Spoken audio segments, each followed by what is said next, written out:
राष्ट्रपति क्या कहेंगे जिस तरह से ईवीएम का विरोध सड़कों पर उतर करके अब जन आंदोलन की तैयारी कर रहे हैं तमाम सुप्रीम कोर्ट के वकील हो या विपक्ष के नेताओं और कई संगठनों के लोग जो है सड़क पर उतर करके ईवीएम का विरोध कर रहे हैं, तो आपको क्या लगता है कि ईवीएम वाकई में अब देश से हटने वाला है? ईवीएम को इस देश से बहुत पहले हटा देना चाहिए था। अच्छा। क्योंकि ईवीएम के अंदर हमेशा से टेम्परिंग होती है। वोट कहीं डालो और वोट निकलता कहीं है। अच्छा। यदि आप इस आंदोलन की भी बात नहीं सुनेंगे तो एक दिन जनता सड़कों पर उतरेगी और इतना घनघोर विरोध करेगी कि मोदी जी की सरकार को उखाड़ के फेंक देगी। अच्छा, ये दावा कर रहे हैं या बोल रहे हैं? ये मैं दावा कर रहा हूं। आज देश की जनता इस तरीके से परेशान हो चुकी है कि ईवीएम से, कि किसी भी तरीके से वो बोलते हैं कि हम वोट तो डाल के आए कांग्रेस को, हम वोट डाल के आए जो बीएसपी को, और वोट निकल रहा है भाजपा का। अच्छा। ये कैसे हो रहा है? तो ये प्रमाणित किसने किया कि वोट कहीं का कहीं और जा रहा है? ये प्रमाणित क्या? मुझे एक बात बताइए, जिस पोलिंग बूथ पर 1000 की पोलिंग बूथ है और उस पोलिंग बूथ के ऊपर 700 की पोलिंग हुई और 700 की पोलिंग पर जो 200 आदमी ये कह रहे हैं कि हमने वोट जो है बीएसपी को दिया है या हमने वोट कांग्रेस को दिया है, तो वहां कांग्रेस का वोट निकल ही नहीं रहा, सिर्फ भाजपा का ही निकल रहा है। इससे बड़ा प्रमाण क्या होगा? तो बीएसपी भी विरोध नहीं कर रही है और वहीं कांग्रेस भी विरोध नहीं कर रही है, तो ये कैसे मान लिया जाए कि इनका वोट कहीं और गया है? देखिए, जो जनता वोट करती है, जनता को अपने वोट की कीमत का पता है, क्योंकि गवर्नमेंट जो है, ये मोदी जो गवर्नमेंट है, ये जनता के साथ छलावा कर रही है, क्योंकि जनता इससे पीड़ित है और जनता चाहती है कि इस सरकार को उखाड़ के फेंकना।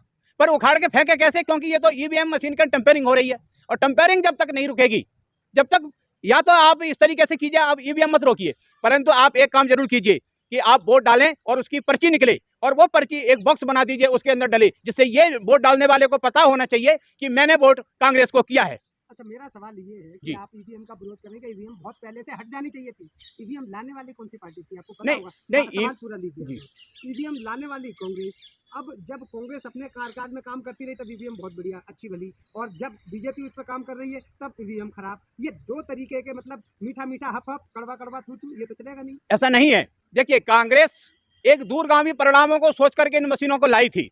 अब मान लीजिए कि कोई चीज हमने खरीदी और उस खरीदी हमने अपने प्रयोग के लिए और वो सही चल रही थी, परंतु अगर उसके अंदर कोई गड़बड़ी हुई है तो उसको बदलने की भी हिम्मत रखनी चाहिए।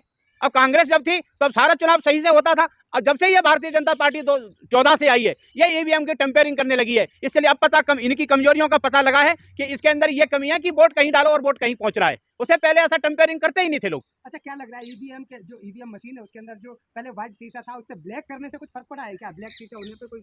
देखिए, ब्लैक शीशे के अंदर पता ही नहीं लग पाता कि वोट कहाँ जा रहा है। आप बटन कहीं दबा रहे हैं, वोट कहीं पहुंच रहा है। इन्होंने हेरा फेरी की है। अब आप इतने नजदीक समय, अभी चुनाव का बिल्कुल सर पे समय आ लिया है, अब इतने कम समय में आप कैसे मानते हैं कि ईवीएम को हटा के अगर बैलेट पेपर से चुनाव करने की प्रक्रिया शुरू की जाए पूरे भारतवर्ष में, तो ये बहुत समय नहीं लगेगा? मुझे बताइए, आप कितनी डेटों में इलेक्शन कराते हैं? अब मान लीजिए आप 10 डेटों के अंदर इलेक्शन कराते हैं, 10 की जगह पे 14 डेट हो जाएंगे इलेक्शन कराने के लिए, इससे ज्यादा क्या फर्क पड़ेगा? आप ईवीएम मशीन पे प्रतिबंध लगाइए बिल्कुल तरीके से, और अगर ईवीएम मशीन पे प्रतिबंध नहीं लगाना है तो इस तरीके से कोई काम कीजिए आप लोग कि जो वोट डाले उसकी पर्ची निकले और वो पर्ची जिसने वोट डाले उसे पता हो कि मैंने वोट कहां डाला है। अभी भी आप वीवीपैट की बात कर रहे हैं कि वीवीपैट की पर्ची जो पर्ची बॉक्स में जानी चाहिए, वोटर को अलग से दे देनी चाहिए, कांग्रेस ये कह रही है। लेकिन अन्य बहुत सारे संगठन, बहुत सारी पार्टियां, राजनीतिक दल छोटे छोटे हैं और उसमें बड़े भी राजनीतिक दल शामिल हो रहे हैं, वो ईवीएम को बिल्कुल हटाओ का नारा दे रहे हैं। कांग्रेस दो बात कर रही है, क्या अगर ईवीएम नहीं हटती है तो भी इसको रहने दो, वीवीपैट की पर्ची दे दो, तो दो बातों पर चुनाव आयोग कैसे संज्ञान ले सकता है? मैं ये कह रहा हूं कि चुनाव आयोग भी तो खुद बुद्धिमान है। चुनाव आयोग एक निर्णय ले, या तो इसको मतलब ईवीएम मशीन को हटाए। अगर ईवीएम मशीन को नहीं हटा सकता किसी कारणवश, तो उसके अंदर जो वोट डाले उसकी जो पर्ची निकले, पर्ची का बॉक्स अलग होना चाहिए कि उसमें वो पर्ची डाल दे, जिससे ये पता लगे कि मैंने वोट डाला है। चुनाव आयोग ने स्पष्ट कहा इस ईवीएम में कोई गड़बड़ी नहीं है, केवल कुछ राजनीतिक पार्टी अपने निजी स्वार्थ को साधने के लिए वो ये प्रोपेगेंडा अपना रही है। भारतीय जनता पार्टी का चुनाव आयोग बंधुआ मजदूर हो गया है। भारतीय जनता पार्टी का चुनाव आयोग बंधुआ मजदूर हो रहा है, क्योंकि चुनाव आयोग सिर्फ वही बात सुनता है जो भारतीय जनता पार्टी कहती है, और नरेंद्र मोदी जो कहते हैं वही चुनाव आयोग करता है। वो पब्लिक की और विरोधी दलों की कोई बात सुनने को तैयार ही नहीं है। आप सरासर चुनाव आयोग जो एक निष्पक्ष संस्था, उस पर आरोप लगा रही है। निष्पक्ष संस्था कहाँ रह गई है? उन्होंने चीफ जस्टिस ऑफ इंडिया उसमें मेंबर होते थे, वो कहाँ है मेंबर? वो सब हटा दिए। उन्होंने निष्पक्ष रहने कहाँ दिया टीम को? नहीं, विपक्षी दल का तो जो विपक्षी दल का जो नेता है उसको तो उन्होंने रखा है ना। मैं क्या कह रहा हूँ, वो चलने कहाँ दे रहे हैं? विपक्षी नेता को अगर कोई कुछ बात बोलता है उसको मिनट से हटा देते हैं बात को। जो मिनट मीटिंग जो होती है और जो मिनट पास होते हैं, उस मिनट की मीटिंग में उसके शब्दों को नहीं लिया जाता। आप देखें नहीं पार्लियामेंट का क्या हाल हो रहा है। क्या लग रहा है कि ये इस तरीके का आप सड़कों पर उतर के ये आंदोलन करेंगे और इस तरीके के लोगों को बरगलाएंगे तो क्या लग रहा है कि चुनाव आयोग शिकंजे में आएगा? चुनाव ये आयोग जनता का मौलिक अधिकार है विरोध करना, सड़क पे उतरना। अगर मान लीजिए सरकार कोई अत्याचार कर रही है, उसके खिलाफ सड़क पे उतरना ये जनता का मौलिक अधिकार है। तो इससे फर्क पड़ेगा क्या चुनाव? क्यों नहीं पड़ेगा? आज नहीं पड़ेगा, कल पड़ेगा। जनता अपने आंदोलन से, अपने संघर्ष से पीछे हटने वाली नहीं है। ये चुनाव आ गया सर पे और अभी कुछ समय बाद चुनाव आयोग अपनी वो लगा देगा, क्या बोलते हैं, आचार संहिता। आचार संहिता लगा, चुनाव आयोग कुछ समय बाद आचार संहिता लगा देगा। जो आप लोग खेल खेल रहे हैं वो सारा का सारा धरा का धरा रह जाएगा, कुछ होने वाला नहीं है। क्या करेंगे? देखिए, हम अपनी बात कहेंगे, क्या कोई कमजोर आदमी है? देखिए, आज ईडी और सीबीआई के बल के ऊपर, ताकत के बल पे ये चुनाव जीतना चाहते हैं, ईवीएम के ऊपर चुनाव जीतना चाहते हैं। क्या कमजोर आदमियों को आप रोने से भी रोक सकते हैं? नहीं रोक सकते। हम सड़क पर उतरेंगे, आंदोलन करेंगे, हम जो है संघर्ष करेंगे। ये जनता का मौलिक अधिकार है, हमारे अधिकार से हमको कोई वंचित नहीं कर सकता। मैं आपसे ये कह रहा हूँ कि मोदी जी अपने काम की वजह से, अपने जो उन्होंने काम किया है उसकी वजह से वो उनको जनता चुनती है। अभी राम मंदिर का मुद्दा जो अभी बिल्कुल लेटेस्ट है, अभी 22 तारीख को राम मंदिर की प्राण प्रतिष्ठा होने वाली है और कांग्रेस के समय से ये लंबित 5000 वर्षों से लंबित मुद्दा वो आप लोग सॉर्ट आउट तो कर नहीं पाए, मोदी जी ने सॉर्ट आउट कर दिया, तो इसलिए जनता उनको पसंद कर रही है। देखिए, यदि उनको अपने काम के ऊपर और देश की सेवा करने के ऊपर उनको इतना ही गर्व होता तो ये आनन फानन में अधूरे मंदिर की प्राण प्रतिष्ठा प्रधानमंत्री नहीं होने देते।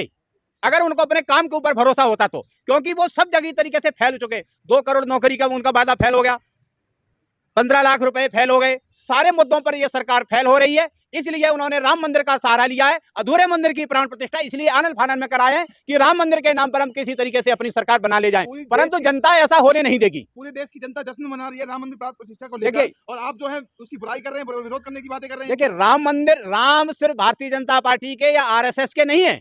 राम जो है आपके भी हैं, राम मेरे भी हैं, राम कड़कड़ में है। हम राम का विरोध कभी ना किया है, ना हम राम का विरोध करेंगे कभी। राम हमारे भी हैं, परंतु राम के नाम पर जो दुरुपयोग हो रहा है हम उसका विरोध कर रहे हैं। राम को वहां पे रखने वाले, आपके समय में राम की जो मूर्ति थी वो टेंट में रहती थी, और अब मोदी सरकार आने के बाद भव्य मंदिर बन रहा है, एक बहुत भव्य मंदिर बन रहा है जहाँ पे 100 से अधिक हेलीकॉप्टर और वहाँ हवाई जहाज उतर के वहाँ पे जो प्राण प्रतिष्ठा में लोग शामिल हो रहे हैं। तो आप इसको क्यों एक्सेप्ट क्यों नहीं करते? नहीं, राम मंदिर की प्राण प्रतिष्ठा का हम स्वागत करते हैं, परंतु राम मंदिर की प्राण प्रतिष्ठा कैसे होनी चाहिए, हिंदू संस्कृति के हिसाब से राम की जो प्राण प्रतिष्ठा होनी चाहिए उस तरीके से प्राण प्रतिष्ठा हो नहीं रही। तो क्या चाहते हैं, मतलब आपकी राम मंदिर नहीं, वहां पर प्रतिष्ठा हो?